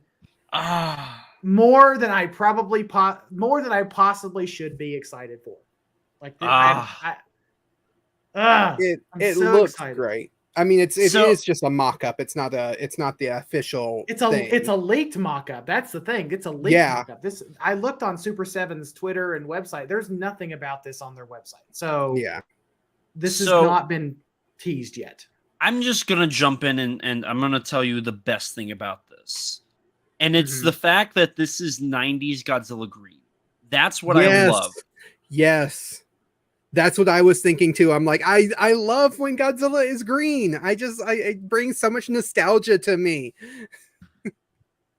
Like before we jump into the actual figure, that is my highlight here. I love green Godzilla.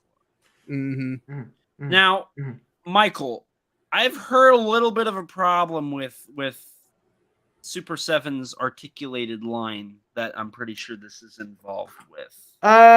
This is a repaint. I'm assuming this is just a repaint of their most recent Godzilla 1989 figure that is currently getting into the hands of collectors as we speak. Last year, if you remember, we talked about it on a show. I don't remember. I don't think it was this show, but we talked about Collect All Monsters. Collect All Monsters. Yeah, Collect All Monsters. Collect All Monsters. So we talked about it on that show. We were really excited about it because they teased a Godzilla 1989 and a Rose Biollante to go along with it. And that the Godzilla and the Rose are getting into collectors' hands right now. And the reviews of said figure have not been tremendous. They haven't even been okay. They've not been okay. Like the paint is lackluster. It's very glossy, and people weren't expecting it to be so glossy. There's hardly any detail in the figure. There's some inconsistencies with the paint. It just looks very flat. I know my friend Eric in the chat, he got the Rose Biollante. He told me it looked okay. Correct me if I'm wrong, Eric, right? You said it looked just okay. But it wasn't very flat paint job. It just wasn't like blow me away. It wasn't blow me away kind of thing. And that's what I've been kind of hearing. So it makes me a little bit concerned for this line now that we've seen what they've done so far. And you see people turning on them pretty much overnight. Now everyone was excited about it, but now no one's excited at all. Because they're comparing these things to like SH Monster Arts and the old NECA figure. And a lot of people are saying they prefer the SH Monster and Haya toys. Yeah.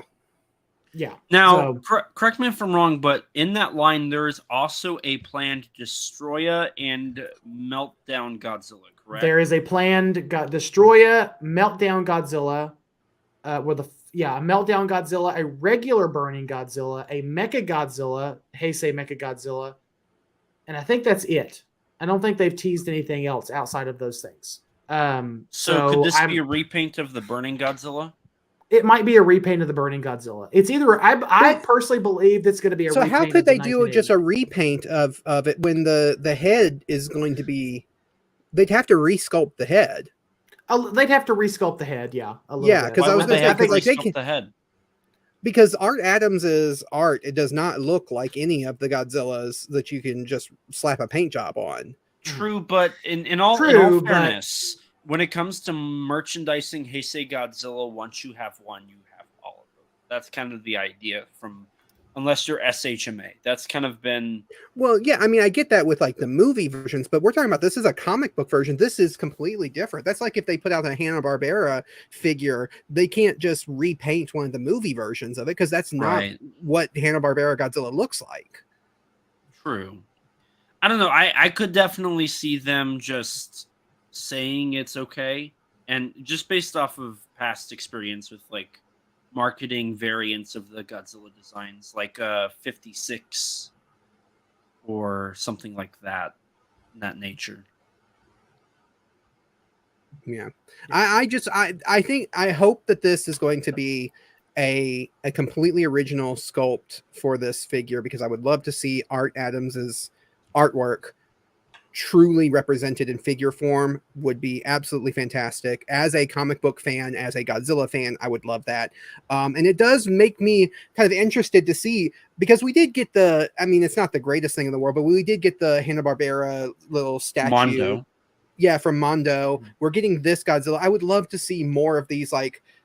I would love to see like the Marvel Comics version of Godzilla, put out into a figure of some kind, or Yeah. something like that. Like just have these like weird little offshoots of Godzilla done in figure form. Kim, same. what do you think? I think it looks okay. I mean, I've been trying to cut back on figure collecting, but yeah, this looks okay. I mean, I'm not a huge fan of the blood. Yeah, I'm I was thinking like this isn't up your alley, it's because- not. I'm very Yeah. picky about what I consider. Like even like just looking at the comic book cover we just saw, I'm like, no, thank you. That's not for the queen.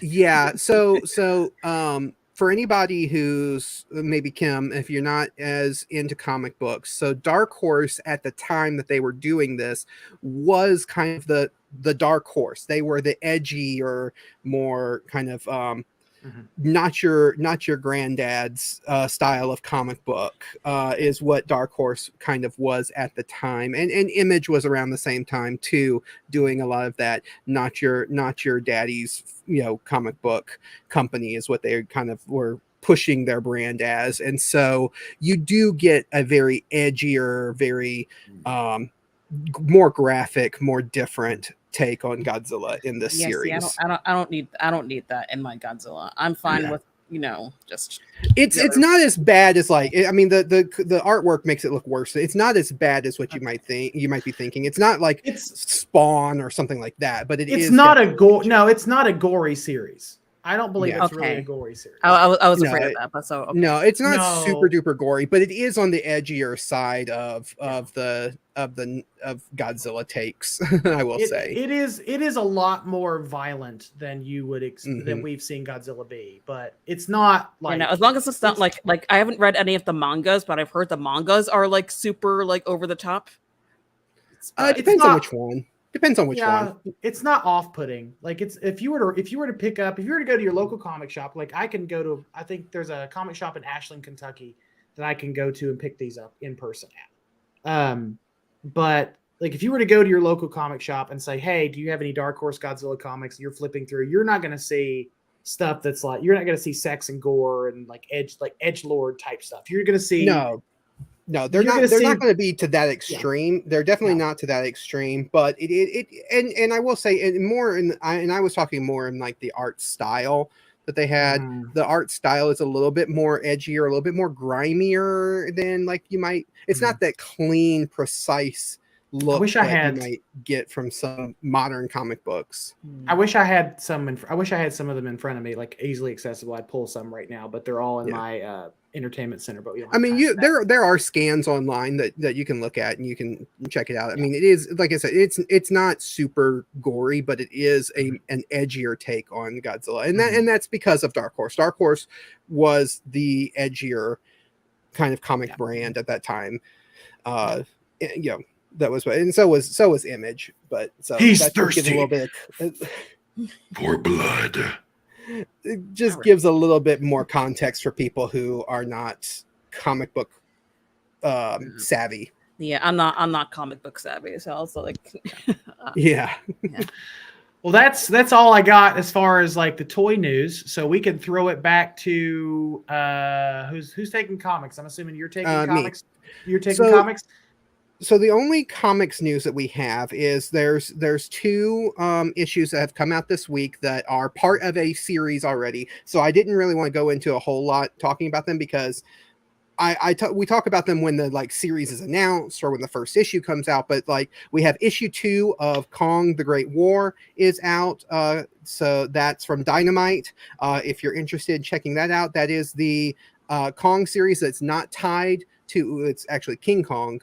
The Great War, because it's not tied to any of the MonsterVerse stuff. It is actually goes back and takes inspiration from the original Kong story. It's set in the First World War about a German U-boat that gets stuck on Skull Island. I was going to say Monster Island, Skull Island, and there's that story. So that's an interesting story, but it has been coming out last couple of months. It's been out. This is issue 2.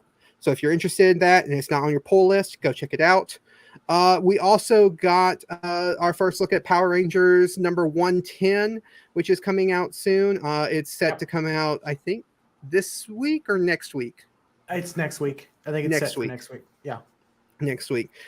So, that's just continuing the story of the Mighty Morphin Power Rangers, what's going on in that series right now. We're kind of in this leading up to the next event. So we're kind of in that mid area of there's no real major events happening in the Mighty Morphin Power Rangers, but the storyline is kind of building towards the next event. So if you are following along with that and you want to keep up with it, check it out. This issue is supposed to be promising a team up between Lord Zed and the Mighty Morphin Power Rangers to help take out Mistress Vile, but we know that Mistress Vile plays a big part in the next event that's coming up, so we know they're not going to succeed. But what does that team up kind of look like between Zed and the Rangers? Yeah, we got Ranger Zed. Zed was able to get his hands on some Ranger powers, and now he's all souped up because Mistress Vile, all intents and purposes, like beat him to the edge of it, like when he was almost dead. Like Zed almost died. And he was able to get his hands on Ranger powers, which revitalized him. And so I'm curious what that team up is going to look like. And I've really enjoyed the Ranger comics because they're allowed to do things that the show could never do. Oh yeah. We've talked about like the upcoming event is like Blackest Night, Green Lantern's Blackest Night, but it's The Last of Us, but with Power Rangers. It's like a zombie apocalypse type story with but in Power Rangers. Like that's something that they definitely could never do. And we've not had I don't think we've had a huge event like this. We've had events before, but we've not had stuff. We've not had one that feels this dire since Shattered Grid. Shattered Grid was really dire at that point. Yeah. Every event, it feels like it's been just trying to copy what Shattered Grid did, because Shattered Grid was such a big deal. And every event has just been kind of like trying to catch that lightning in a bottle, and they haven't been able to. But this next event, man, like just looking at the artwork, just looking at the teams behind it, I'm hoping that it's going to be like the way that, how like Shattered Grid, like they had videos, like video trailers for the comic book event, and like they had people who are not into comic books talking about it, and they had people dressing up as characters from this event, and it had not even been, Lord Draken cosplayers were already coming out, and that he had not even been revealed in the comics yet. So I would love to see that happen again in the Power Rangers comics, and this upcoming event that this storyline is leading to might actually be that.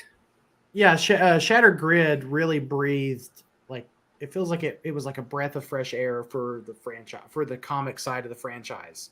And I hope this next event's going to be like that too. So but that's it for the comics and video games. I don't really have anything else. That was just a few things I wanted to share, that if you are interested in those series, to make sure if they're not on your pull list, to go grab them, because they are coming out soon. So just a reminder. And we don't really have anything in the mailbag. I do want to say this real quick for anybody who's watching this and anybody who listens later on. Please send us some questions in. Send us some stuff to read out on the podcast, because we love to interact with people, and we love to interact with you guys and talk about what's interesting to you guys, what you guys are interested in. So anything that you want to send to us for us to read out and talk about, please do, because we would love to have that interaction. Yeah, absolutely. And so I think that's going to do it for this week. So we can start giving our shameless self-promotion. Shameless self-promotion. Starting with the queen herself, Kaiju Kim. Yes, the queen of the fabulous empire. Follow me on my YouTube channel, Kaiju Kim. where I make wholesome and delightfully stupid content related to Godzilla and his fellow kaiju. If you need a video editor, please contact nuclearlizardmedia@gmail.com. I will be doing a G-Fest panel at G-Fest this year with Michael Hamilton, Elijah Thomas, Nathan Marchand, and Danny Tamana. And Travis Alexander will be there in spirit. And towards the end of that panel, I will be making an announcement regarding my secret project. And there is a hint towards the secret project in my background at this very moment. And that is all for the shameless self-promotion. All right. Thanks for joining us this week, Kim. We love having you on. We were going to play a game because news was kind of light earlier in the week, but then we kind of had a little bit more news that came out, and so ended up filling in the time. But so we always love having you on. We want you to come back, and I definitely want you back whenever we play that game because I want you to take part in it. Thanks for having me. This was fun. Yeah, absolutely. And Elijah, you want to give your shameless self-promotion? My shameless self-promotion. Yes, Shameless absolutely. Succotash. Hi, my name's Elijah Thomas. I run a podcast named Kaiju Conversation. Currently a podcast that is weekly. Eventually it'll not be weekly, but I do run it. And we talk about the wide world of tokusatsu. Not copyright infringing. A little bit. A little. Nah, it's fine. It's all good. It's all good. I also host. I don't host. I run the ET13 Productions YouTube channel, which is also on Twitter and Instagram if you want to check out my figure photography. Right now, I'm actually working with Kaiju Ramen on doing some videos. So if you also are interested in that, check out the Kaiju Ramen YouTube channel for upcoming videos that I will be editing and helping develop. I don't know where we're at on the first video, but this is my little hint saying that stay tuned because hopefully very soon we will be releasing our first video and there will be more videos to come. So definitely get excited for that. Hit the subscribe button and ring the bell so you'll be notified anytime we upload a video or when we go live. Because we are live from Kaiju Ramen Media.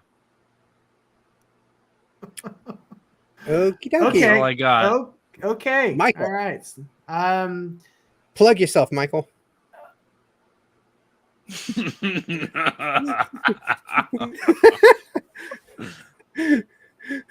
the look on your face, and then to have that look on Manila in the background.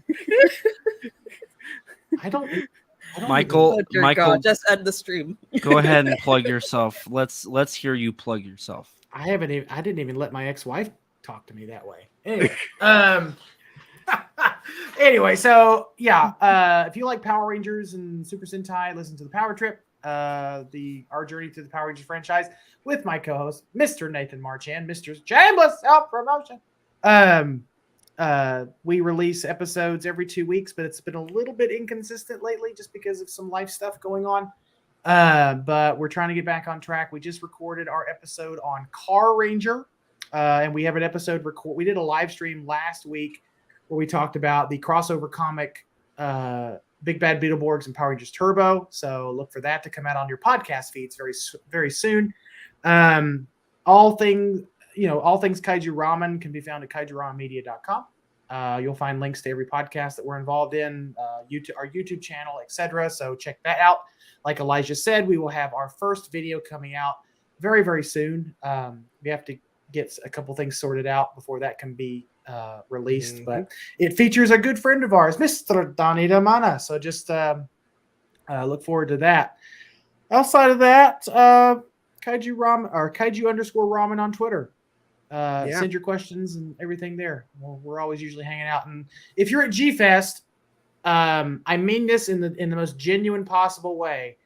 come say hi. I would love to shake your hand, say hi to you if you're a listener to this show and you've enjoyed Kaiju Ramen and some other things. We won't be there in any official capacity outside of being on Kim's panel, but we will be hanging out, and I would love to, meet some of the readers and the listeners to this show. Yeah. And like Michael said, if you want to find out anything about Kaiju Ramen, check out kaijuramenmedia.com. That's also where you can pick up copies of the magazine, Kaiju Ramen magazine. And yeah, we have some announcements about the magazine coming up soon, probably after G-Fest or right before G-Fest. Probably right after G-Fest, we'll make some announcements, and that's going to be a lot of fun. Issue 10 is in the works. Issue 9 is still available if anybody wants to purchase a copy of issue 9. So definitely check that out. And like you said, follow Kaiju Ramen on Twitter at kaiju_ramen, and make sure to subscribe to this YouTube channel because, like Michael said, we have a lot of content that's coming out. We've got some games that we're planning on playing and recording videos for, and we're going to post those onto the YouTube channel. We've got some other stuff going on, so we're going to be posting a lot more content coming up soon. So make sure to subscribe to this YouTube channel and make sure to like this video if you haven't, so that we can appease the algorithm gods of YouTube. And with that, we're going to say, help control the Minya population. Have that weird looking thing behind Michael spayed or neutered. Goodbye.